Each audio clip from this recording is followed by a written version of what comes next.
All right. So welcome back to the show. Okay. Let's take a few reactions to our opening thoughts about our girls, the Falconets. And Chinedum Adiku says it's not about our eligibility. It looks like more going in line with what Onye said. He says rather it is about the essence of the tournament. The tournament is developmental. Chinedu feels that the girls should have moved on. Izelakila says the victory against Canada is good, but the qualification from that group is a mirage. Japan will beat Canada silly.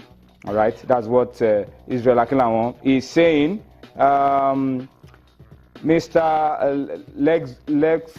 Lexi says, come on, how can she be within the age grade and play 3 tournaments? If it's under 20, that means she played the first one at age 14. It's a possibility, but it's, curious, but it's a possibility. All right, that's coming from Lexi, talking about the girl. Oyediji says it's good for the Falconets, but there's still a lot of work to be done against a tougher opponent in Spain if we want to qualify. All right, so talk to us about it. What do you think about the girls, and how can they make it through in that last game against Spain? Still talking about our girls, let's talk about the senior girls now. And this time it's about the Super Falcons of Nigeria. They have arrived. The good news is that they have arrived in Cameroon.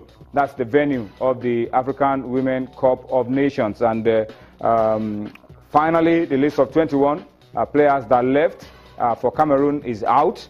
And you can have an idea of those who made it and those who didn't make it for the African Women Championship. All right, so let's take a look.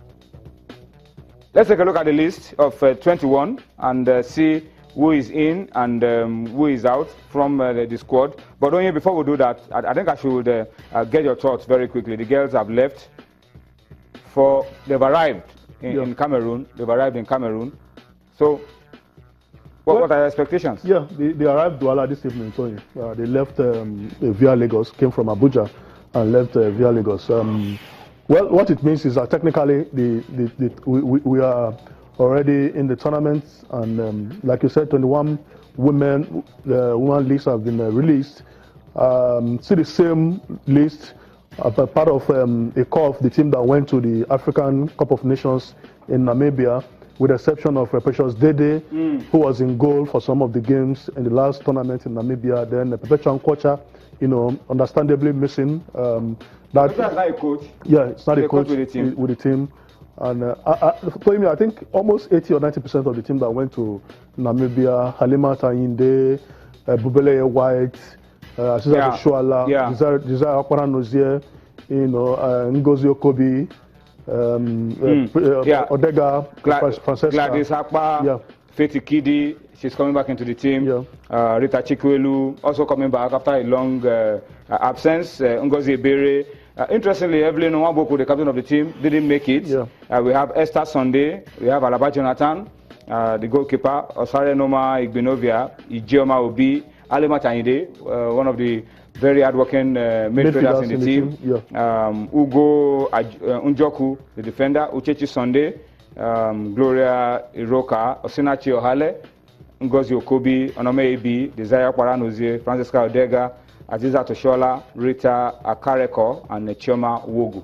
That's the 21. Looks like a very strong squad. Yeah, a decent squad, Tony. I think the players that were not included there, they didn't deserve to be there. And we must commend Florence Omagbemi for what she has been able to do in a short while. They had to prepare. And we just hope that these girls they can get enough motivation and retain the trophy. They need to ward off opposition from the group stages, and when they get to the knockout stages, then anything can happen from there. But on paper, I think the Super Falcons, whether well prepared or not, are still a force to be reckoned with on the continent. The president of the Nigerian Football Federation, Amaju Pinnick, before the team departed today, spoke to them and told them that they should go to Cameroon and win the tournament, defend the title they won successfully. There's a similarity between how we prepared for this tournament and the way we prepared the last time. You were in Namibia the last time when we won it. The preparation almost the same.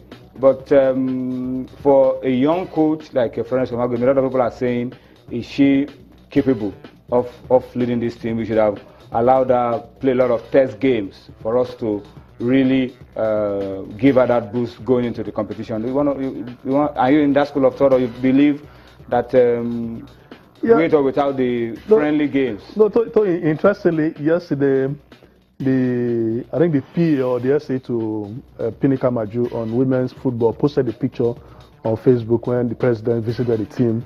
And I asked him jokingly, because I saw how Florence was, she appeared to be crying. You know, I asked Harry Awunube a question. I said, why is Florence in such a sober mood? He retorted jokingly that perhaps she's jittery, you know, thinking about her baptism of fire on Sunday. You know, so it boils down to what you have said. By the time she plays her first game on Sunday, the pressure of coaching the Nigerian team. Yes. So we wish her well. It's not an easy task for her. I wish that the team had prepared better than this.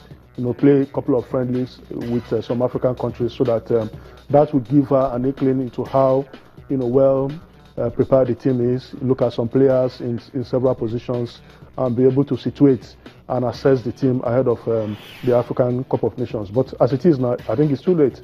You know, she has to do everything within her, you know, tactical abilities to ensure that the team gets as far as possible. But I think it will be too much, you know, if we put so much pressure on this lady, because the team did not really prepare. You know, like you said, the last time it was almost the same scenario. But you give it to Edwin Okon. He has a very experienced coach. He has been to the Under-20 World Cup with some of these girls. The loyalty is there. She knows their strength. You know, and I saw her. I saw Edwin Okon at very close range in Namibia. You know how he was able to handle the girls on and off the pitch. You know, also help them win that title in Namibia 2 years ago. So for Florence, this could be the proper litmus test for her. All right. So the tournament starts for Nigeria this weekend. The race to defend the title we won 2 years ago. We wish the girls the best of luck. Good news, they settled down in Cameroon, and they will be in good shape for the game this weekend. And another interesting stuff to all of it is that Super Eagles technical advisor Gennard Raw has promised that I beg your pardon, has promised that he will be in Cameroon to offer help to the girls. Some technical boost for the team. I'm sure it's not going to influence too much, the team too much, but probably give advice to the girls on how they can go about the tournament. That's going to be some boost for the girls. Yeah, I think so, Tony. And if that happens, that probably will be the first time a Super Eagles technical advisor is going to give support in the African Women Championship for the girls. Yeah, I think so. I think so too. I think Omagbemi will need a lot of you know, technical expertise from Gennard Raw. Yes, like you said, technical support. Yeah. Like you said, he's not going to influence team selection. Omagbemi and his assistants have already selected the team, but he will look at the training and you know, offer some tips. Look at some of the matches and offer some tips, and that could go a long way. You know, this is a young coach. She could be under pressure. That fatherly advice for a man that is well experienced, you know, that has traversed the length and breadth of the African continent, should also help her in you know, navigating her way throughout the tournament. All right, so that's it for the girls. We wish them the best of luck. We'll keep our eyes on that tournament, and we believe that Florence can do it. She can go out there and do what Ikere Auche did, former captain of the team, who led the team to success in 2010 in South Africa. Florence can follow in that stead and also make it happen for Nigeria.